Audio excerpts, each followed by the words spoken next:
Hello friends, this is Tim Collins coming to you again with our weekend word. I'll tell you a story about my grandma Collins. Now in the first place, you have to understand she was old enough to be my great-grandmother. I was born late in my parents' life. They were old enough to be my grandparents. And so when I was very young, my grandmother passed away in her mid-80s. But I remember the last few years of her life, she was kind of slipping a cog. You know, not demented or anything like that, but partially because of failing vision, partially because she was just kind of getting up there. She tended to see things that weren't there. She lived with my Aunt Pauline, her daughter, and she spent most of her days in a lazy boy in front of a television. And above the television, there was a picture of Jesus praying in the garden, illuminated by a little nightlight bulb up above it.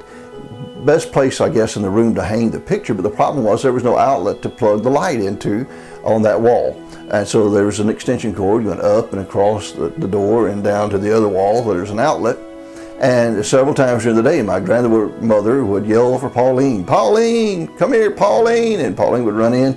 "There's a snake crawling up over the wall." And Pauline would say, No, Mama, it's just, you go touch the wire. It's just a wire. It's okay. It's an extension cord. And that happened several times a day.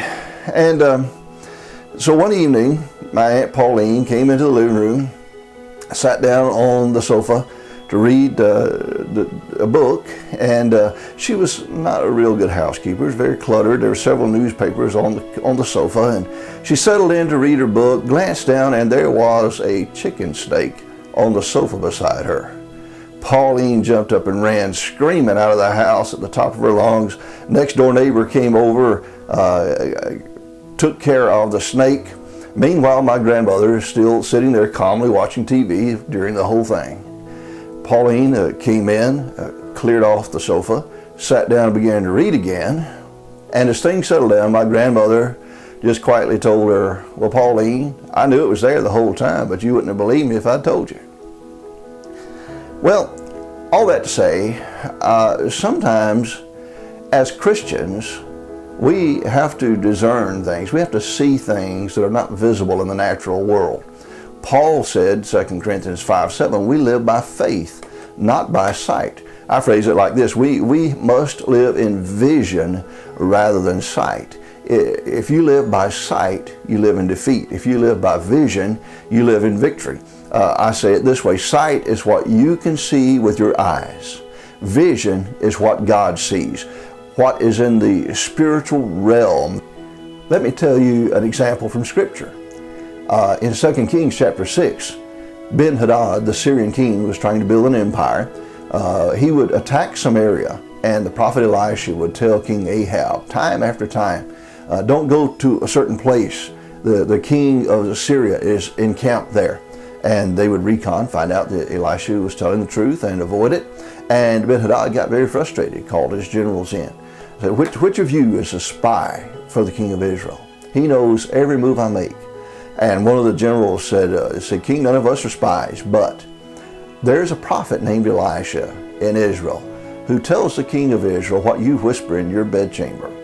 Well, the obvious solution is to get rid of the prophet.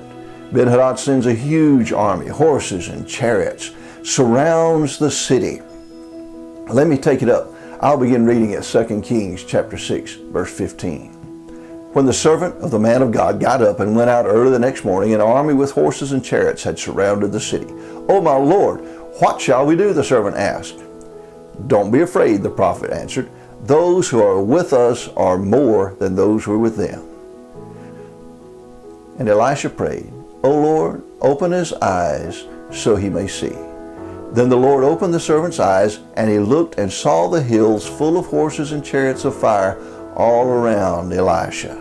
You see, God opened the servant's eyes so that he could see into the spirit world, what was going on in the spirit realm, where the angels of God, the horses and chariots of God, far outnumbered the king of Syria's armies. I just want to encourage you today. Maybe you're living in defeat because you're seeing the giants in the land. You remember, Israel was defeated on the cusp of the promise by what they saw with their eyes. They said, we look like grasshoppers in their eyes. We know we look like grasshoppers. They were defeated by what they saw with their eyes. Don't live in defeat because you live by what you see. Live by faith, not by sight. Live in vision, what God sees. You do that by spending time with God. And that'll begin Sunday as you go to church, worshiping God among God's people. God will begin to speak into your heart. God bless you. We love you.